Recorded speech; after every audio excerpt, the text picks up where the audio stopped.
I, 32F, find myself in a complicated situation with my best friend Maria, 31F, and our mutual friend Steve, 33M. The three of us have been close since our college days at State University, where we bonded over late-night study sessions and shared dreams of making it big in the city. Maria and I met during freshman orientation. We clicked instantly, bonding over our shared love for vintage fashion and indie music. Steve joined our duo a year later when we all ended up in the same marketing class. He was the class clown, always ready with a witty comment or a silly prank to lighten the mood during stressful exam periods. After graduation, we all moved to the city together, sharing a tiny 2-bedroom apartment to save on rent. Those early years were tough but fun. We'd pool our meager entry-level salaries for Friday night takeout and cheap wine, spending hours talking about our hopes and dreams for the future. As the years went by, we all started to find our footing in our careers. Maria landed a job at a prestigious PR firm, Steve started his own graphic design business, and I worked my way up to become a marketing manager at a tech startup. Despite our busy lives, we always made time for our weekly dinner tradition, rotating cooking duties and catching up on each other's lives. Everything changed when Maria met Ryan, 34M, at a work event 3 years ago. Ryan was charming, successful, and came from a wealthy family. Maria was smitten from the start. As their relationship progressed, we saw less and less of Maria. Our weekly dinners became monthly, then bi-monthly. Steve and I tried to be understanding, knowing how exciting new love can be, but we couldn't help feeling a bit left behind. Last year, Ryan proposed to Maria during a romantic getaway to Paris. Maria was over the moon, and of course, she asked me to be her maid of honor. I was thrilled to accept, eager to reconnect with my best friend and help her plan her dream wedding. Maria and Ryan decided on a destination wedding in Hawaii, scheduled for this summer. The planning process was intense. Maria had always been a perfectionist, but wedding planning brought out a level of obsession I'd never seen in her before. She wanted everything to be Instagram perfect, from the invitations to the table settings. As maid of honor, I threw myself into my duties.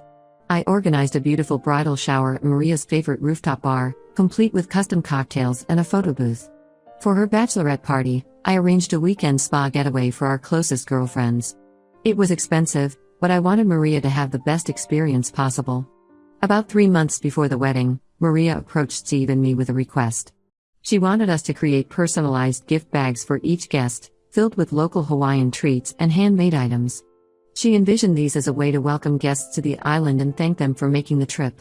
Steve and I agreed, thinking it would be a fun project to work on together. We spent countless evenings and weekends researching Hawaiian culture, sourcing local products, and crafting unique items. We ordered custom-made kukui nut leis, locally made chocolates, and mini bottles of Hawaiian rum. Steve designed beautiful, hand-painted wooden ornaments with each guest's name, while I put together booklets of Hawaiian phrases and customs. The process was time-consuming and more expensive than we initially anticipated.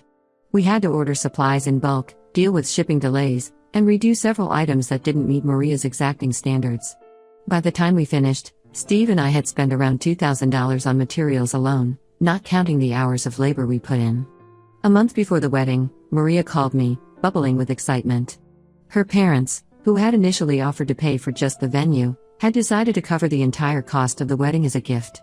Maria was ecstatic because it meant she and Ryan could upgrade several aspects of their wedding, like hiring a live band instead of a DJ and adding a photo booth.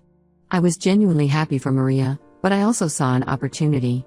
I mentioned that Steve and I had already spent quite a bit on the wedding favors, and suggested that maybe she could reimburse us for the materials since she now had extra money in her budget. Maria got quiet and then said she'd think about it. A week later, Maria called again, but this time her tone was completely different. She sounded annoyed and accused me of being greedy. She argued that as her maid of honor and best friend, I should be willing to contribute to her special day without expecting anything in return. She reminded me of all the times she had been there for me, like when she helped me move apartments or when she supported me through my breakup with my ex-boyfriend 2 years ago. I was hurt and confused by her reaction. I tried to explain that $1,000 was a significant amount for me, especially with the added costs of traveling to Hawaii for the wedding, buying a bridesmaid dress, and all the other expenses that come with being in a wedding party. But Maria wouldn't budge. She accused me of trying to ruin her wedding and said she was disappointed in me for putting money above our friendship. The situation escalated when Steve found out about Maria's refusal to reimburse us. He was furious, feeling that Maria was taking advantage of our friendship. He threatened to not attend the wedding, saying he couldn't support someone who treated her friends this way. Maria's response was to uninvite both of us, claiming she didn't want negative energy at her wedding. Now, 3 weeks before the wedding, I'm left feeling hurt, angry, and $1,000 poorer. The money is a significant hit to my savings, which I'd been building up to finally take that photography course I've been dreaming about for years. Steve is encouraging me to sell the wedding favors online to recoup our costs, but I feel that would be a petty move and might permanently damage my friendship with Maria. Our friend group is divided over the issue. Some, like our college friend Mia, 32F, are siding with Maria, saying that as her maid of honor, I should have been willing to spend the money as a gift. Others, like our former roommate Tyler, 33M, think Maria is being unreasonable and entitled. I'm torn about what to do. Maria and I have been through so much together, from celebrating job promotions to consoling each other through family troubles. She was there for me when my dad was diagnosed with cancer 2 years ago, spending nights with me at the hospital and helping me manage work while I cared for him. Can I really throw away over a decade of friendship over this? But at the same time, I can't help but feel that Maria's behavior has revealed a selfish side of her that I've never seen before. Is this who she truly is? Or is it just wedding stress bringing out the worst in her? I'm at a loss. Should I try to make amends and salvage our friendship? Should I follow Steve's advice and sell the wedding favors to recoup our costs? Or should I just cut my losses and move on, accepting that sometimes friendships run their course? Any advice would be greatly appreciated. I feel like I'm losing not just my best friend, but a part of my history and identity as well. Update 1, it's been 2 weeks since my original post, and I want to thank everyone for their advice and support. Your perspectives have really helped me navigate this difficult situation. A lot has happened, and I wanted to give you all an update. After much reflection, I decided to reach out to Maria one last time. I sent her a long email explaining my feelings and why I felt hurt by her actions. I reminisced about our friendship from the time we first met at freshman orientation, bonding over our shared love for obscure indie bands, to the support we've given each other through various life challenges. I emphasized that I valued our friendship and wanted to find a way to resolve this issue. To my surprise, Maria responded within a few hours. Her email was a mix of apology and justification. She admitted that she had been stressed about the wedding and took it out on me unfairly. She confessed that the pressure of planning a destination wedding, combined with trying to impress Ryan's wealthy family, had been overwhelming her. However, she still maintained that as her maid of honor, I should have been willing to cover the cost of the favors as a show of support. We agreed to meet for coffee at our old favorite cafe, the same place where we used to study during college and later catch up when our busy lives kept us apart. Walking in, I was flooded with memories of late-night study sessions and weekend brunches spent gossiping about our latest crushes. The conversation was tense at first. Maria looked tired, with dark circles under her eyes that her usual flawless makeup couldn't quite hide. She revealed that she felt immense pressure from Ryan's family to have a perfect wedding. His sisters had both had lavish ceremonies, and she felt she needed to measure up.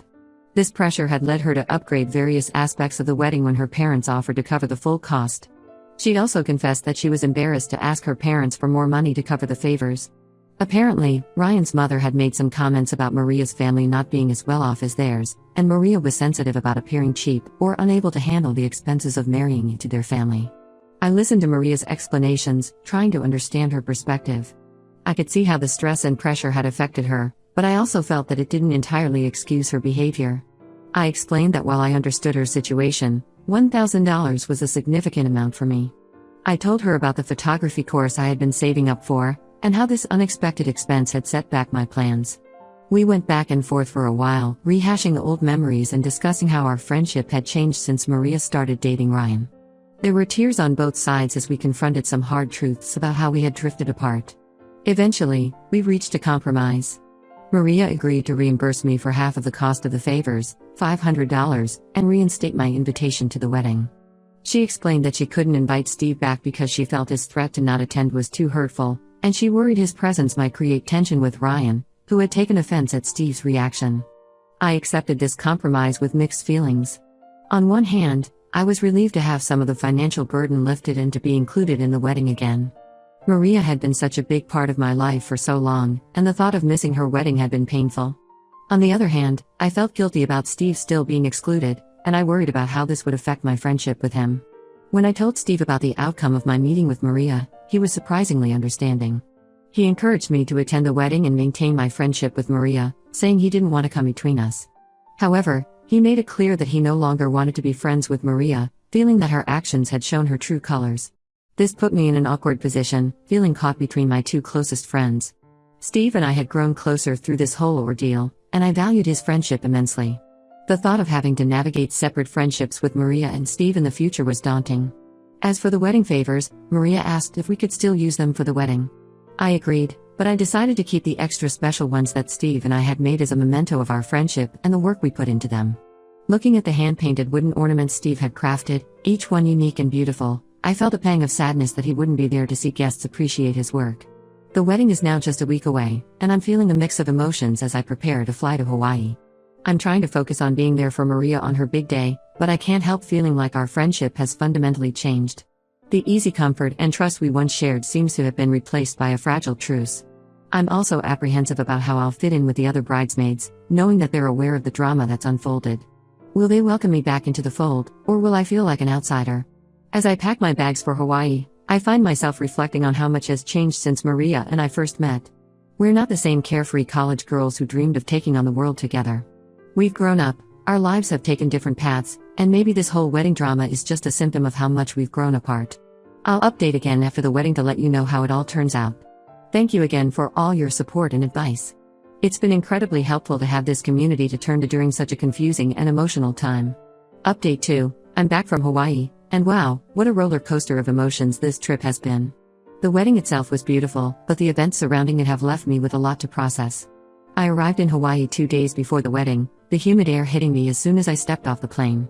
The resort where the wedding was being held was stunning, with pristine beaches and lush tropical gardens. Under different circumstances, I would have been thrilled to spend a week in such a paradise. Maria seemed happy to see me when I arrived, greeting me with a hug that felt only slightly forced. However, there was an undeniable tension between us. The other bridesmaids, who knew about our falling out, were polite but distant. I felt like an outsider in a group I used to consider close friends. I tried to focus on my duties as maid of honor, helping with last-minute preparations and keeping Maria calm. It was strange to be back in this role after everything that had happened. Part of me was glad to be included, while another part felt like I was playing a part in a performance. The day before the wedding, during the rehearsal dinner, I overheard a conversation that made my stomach drop. Maria's mother was talking to Ryan's aunt, gushing about how generous Maria had been with the money they had given her for the wedding. She mentioned that Maria had used some of the extra funds to upgrade their honeymoon suite and extend their stay in Hawaii for an extra week. I was shocked. Maria had told me she couldn't afford to fully reimburse me for the favors, yet she had money for these luxuries? I felt a surge of anger and betrayal, but I forced myself to stay calm. I didn't want to cause drama right before her wedding. The ceremony the next day was admittedly beautiful. It was held on the beach at sunset, with the sound of waves providing a soothing backdrop. Maria looked stunning in her designer gown, and even I had to admit that Ryan looked at her with genuine love and adoration. As I stood beside Maria during the ceremony, I tried to push aside my hurt feelings and be happy for my friend. I remembered all the times we had talked about our dream weddings back in college, staying up late in our dorm room, flipping through bridal magazines and giggling over ridiculous cake toppers. This was Maria's dream coming true, even if it wasn't exactly how we had imagined it back then. During the reception, the wedding favors were a hit. Guests kept complimenting the thoughtful gifts, admiring the hand-painted ornaments and exclaiming over the local treats. Maria was beaming with pride, and I felt a mix of emotions, pride in the work Steve and I had done, but also resentment that Maria was taking full credit. After a few glasses of champagne, I finally worked up the courage to talk to Maria about what I'd overheard. I pulled her aside during a lull in the dancing, my heart pounding as I broached the subject. She initially tried to brush it off, saying her parents had surprised her with the upgrades. But when I pressed her, pointing out inconsistencies in her story, she finally admitted that she had known about the extra money all along. Maria's justification was that she felt she deserved to splurge on her honeymoon after all the stress of wedding planning.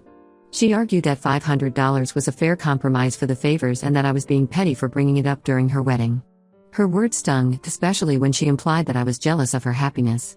I was hurt and angry, but I didn't want to cause a scene at her wedding. I simply told her that I felt betrayed and that I needed some time to think about our friendship.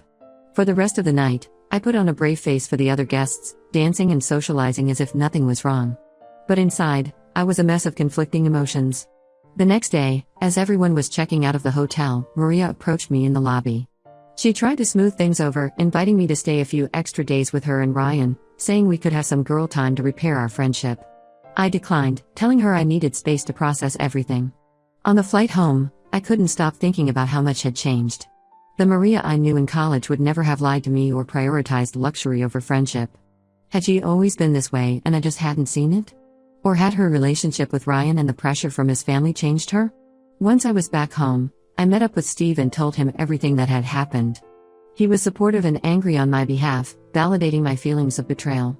We spent hours talking, reminiscing about our college days and wondering how we had ended up here. Steve suggested we sell some of the leftover favor supplies online to recoup more of our costs.